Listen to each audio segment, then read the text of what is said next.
pag sa akin ginawa yun, wag mong i-expect na papatawarin talaga kita. If everything's well now, then just let them be. Yun ang sinasabi doon ng mga netizens na parang naka-dodge ng bullet si Gabby Garcia and she's in a better relationship now. Hindi rin natin pwedeng i-judge because baka sobrang dati pa nung relationship nila. Again, hindi ko nga alam na naging sila pala eh, di ba? Baka sobrang bata pa nila nung mga time na yun. And okay, sige, people change. Okay, people change. Kapag gusto nila, okay, by the way. People change pag gusto nila. It's not us who's gonna make them change. It's that person. And kung na-realize na ni Ruru how important Bianca is, no, sa buhay niya, then sinasabi naman niya na nagbago siya. Edi, let them be. Saludo lang ako kay Bianca for being very patient and being very understanding. Kasi ang hirap nun eh. If you look at relationships, no, kapag ka nag-cheat sa'yo yung partner mo, okay, sige, madaling sabihin na, okay, sige, bati na tayo, okay na. Pero hindi yun natatapos dun eh. May mga araw na babalik sa'yo yung memory na, hindi niloko kanyang taong yan eh.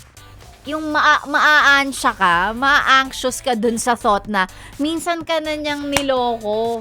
Yung may ganong thoughts, ewan ko para sa akin, that's how I see it. Kaya pag sa akin ginawa yun, wag mong i-expect na papatawarin talaga kita. Kasi kilala ko yung sarili ko eh. Sabihin ko na okay tayo ngayon, pero may mga araw na babalik sa akin yung memory na, teka lang, niloko mo na ako minsan kapag ka may ilang oras na hindi kita makontak, hahanapin kita, nasaan ka, and that can cause what? Away, whatever. So, yun yung explanation ko. Kaya, pag ako niloko mo, mahihirapan akong pagkatiwalaan ka. And regardless kung jowa ba yan or kaibigan ba yan, pagka nalaman ko na may sinasabi ka behind my back, malamang. I mean, pag may sinasabi ka, hindi mo na makukuha yung tiwala ko talaga, promise. Ganong klase ako ng tao. Well, so yeah, going back do sa relationship ni Bianca and ni Ruru, if everything's well now, then just let them be.